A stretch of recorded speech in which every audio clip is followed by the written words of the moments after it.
ঘুম চোখে স্মিতা দেখল প্রেগনেন্সি টেস্ট স্ট্রিপে দুটো দাগ। ভুল দেখছে ভেবে চোখ কষলে আবার দেখল না, দুটো দাগই। যা সন্দেহ করেছিল তাই। এতে খুশি হবে নাকি দুঃখিত হবে বুঝতে পারছে না। কেন যেন অর্ঘ্যর উপর রাগ হচ্ছে। বাথরুম থেকে বেরিয়ে অর্ঘ্যকে ঠেলে তুলে দিল। সব শুনে অর্ঘ্যর নির্বিকার প্রতিক্রিয়া, ভালোই তো, যে আসছে তাকে আসতে দাও। কিন্তু মিষ্টুর কষ্ট হবে না? ওর এখনো 3 বছরও হয়নি। দোষ, কষ্ট হবে কেন? দুজনে একসাথে বড় হবে। মিষ্টুর একটা সঙ্গী হবে। তুমি একটু বেশিই ভাবো। অর্ঘ্য তুড়ি মেরে উড়িয়ে দিতে চাইল স্মিতার সমস্ত ভাবনা। স্মিতা গোমরা মুখে চুপ করে রইল। ঘুমন্ত মেয়ের মুখের দিকে তাকিয়ে কেন যেন কষ্ট হচ্ছে। দ্বিতীয় সন্তান এলে মেয়েটার অযত্ন হবে না তো? দুই সন্তানকে সমান মনোযোগ দিতে পারবে তো? বউয়ের মুখের দিকে তাকিয়ে অর্ঘ্য হেসে ফেলল এবার।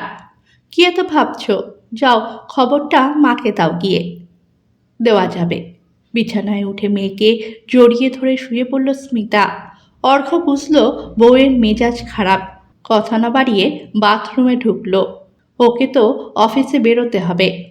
অর্ঘ্য অফিসে বেরিয়ে যাওয়ার পর শাশুড়ির সাথে বসে চা খেতে খেতে খবরটা জানালো স্মিতা। শর্মা প্রথমে চমকে গেল, পর মুহূর্তেই খুশি হয়ে উঠলেন। উচ্ছ্বসিত ভঙ্গিতে বললেন, বাহ, খুব ভালো। সন্তান তো দুটোই হওয়া উচিত। একজন অন্যজনের সঙ্গী হয়। বয়স কম থাকতে থাকতে দুটো সন্তান চলে এলেই মঙ্গল। ওরা বড় হয়ে উঠবে, কিন্তু তুই তখনও বুড়ি হবি না। তা যা বলেছ। স্মিতা হেসে ফেলল। তারপরেই অবশ্য গম্ভীর হয়ে গিয়ে বলল, কিন্তু মিষ্টুর অযত্ন হবে না তো মা? অযত্ন কেন হবে?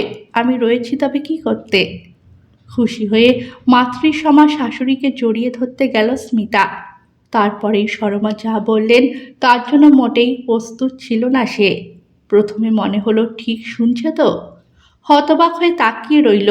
সরমা আবার বললেন, বুঝিসনি? বললাম এবারে কিন্তু নাতির মুখ দেখব। স্মিতা তখনও অবাক হয়ে আছে। আধুনিকা শাশুড়ি, যাকে শাশুড়ি কম বন্ধুই বেশি মনে হয়, তিনি এসব কি বলছেন? নিজের কানকেই বিশ্বাস করতে মন চাইছে না। ঢোক গিলে বলল, এটা তো আমার কিংবা তোমার হাতে নয় মা। আর মেয়ে হলেই বা কি অসুবিধে? তুই বুঝতে পারছিস না? দুটি সন্তানই মেয়ে হলে চলবে কি করে? একটা অন্তত ছেলে হোক। বংশ রক্ষার জন্য পুত্র সন্তানেরই তো প্রয়োজন। তুমি চাইলেই তো ছেলে হবে না, আর মেয়ে হলে বংশ রক্ষা হবে না কেন? মিষ্টু এই বংশের নয়। বিয়ের পর গাত্রচ্ছেদ হয়ে অন্য বাড়িতে চলে যাবে মিষ্টু। তাহলে বংশ রক্ষা হলো কি করে? স্মিতা কি বলবে বুঝতে পারে না। বোঝে বাইরে আধুনিকতার ধ্বজা ধরলেও ভেতরটা আধুনিক হয়ে ওঠা অনেক মুশকিল। সেকেলে সব ভিত্তিহীন ধারণা কিংবা সমাজের চেনা ছক ভেঙে বেরিয়ে আসা নেহাতি মুখের কথা নয়। শাশুড়িকে কিভাবে বোঝাবে বংশরক্ষা, গাত্রচ্ছেদ সবই মানুষের বানানো আজগুবি নিয়ম। একটু থেমে ধীরে ধীরে বলল, বিয়ে হয়ে পরের বাড়ি যাবে না বললেই মানুষ ছেলে চায়? নিশ্চয়ই তাই। মানে আসল কারণ অন্য। লোকে ভাবে মেয়ে তো চলেই যাবে, কিন্তু ছেলেটা পাশে থাকবে আজীবন। সেই কারণেই শুধু ছেলে চায়। সরমা রেগে উঠলেন। গলায় উষ্মা মিশিয়ে বললেন, তাতে দোষ কি? চাইতেই তো পারে। পাশের বাড়ির মাসিমা মেসোমশাইয়ের তো 2 ছেলে। পরের বাড়ি যেতে হয়নি ওদের। তবে মাসিমা ওরা একা থাকেন কেন? সরমা চট করে জবাব দিতে পারলেন না। স্মিতা বলল, পাশে থাকাটা নিজের ইচ্ছার উপরে মা। ছেলে মেয়ে দুটোই এক্ষেত্রে সমান। কিন্তু ভেবে দেখো, 2 মেয়েকে মানুষ করতে কত খরচ। তারপর আবার বিয়েও দিতে হবে।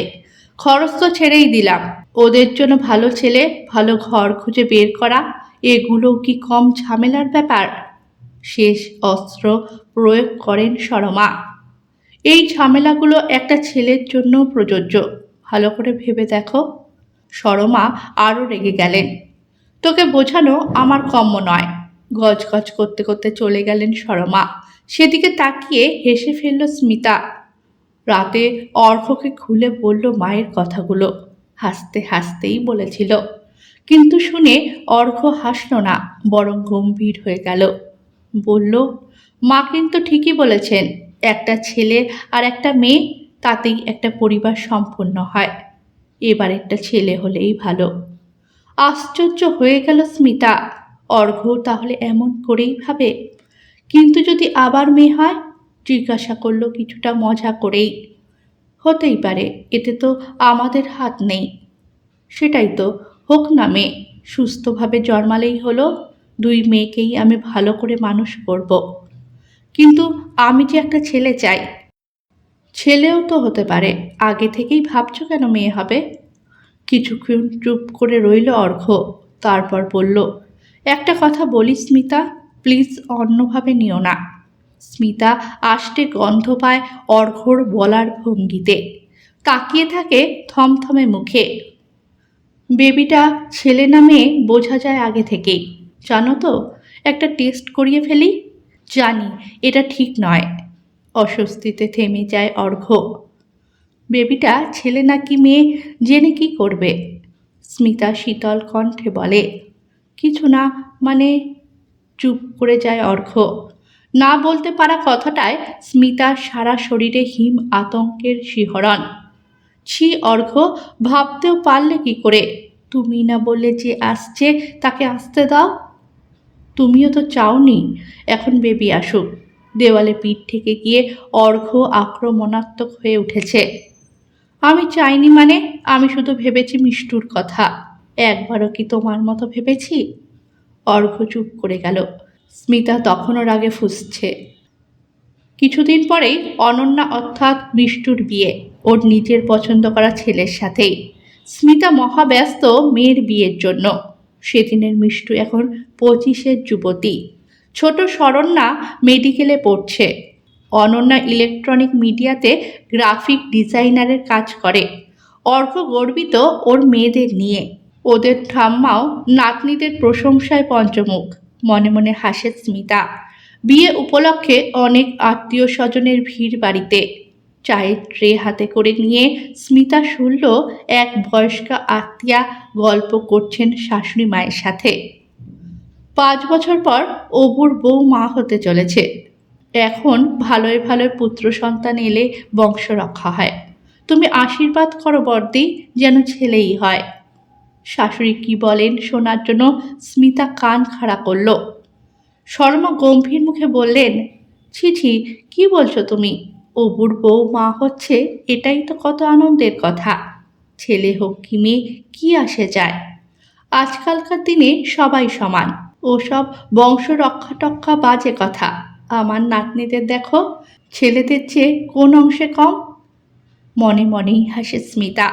পরিস্থিতির কতটা বদল, এভাবেই পরিবর্তন আসে, ধীরে ধীরে হলেও। হাসতে হাসতেই চায়ের ট্রে হাতে এগিয়ে যায় ও। গল্পটা যদি ভালো লেগে থাকে, চ্যানেলটাকে সাবস্ক্রাইব করে পাশে থাকবেন।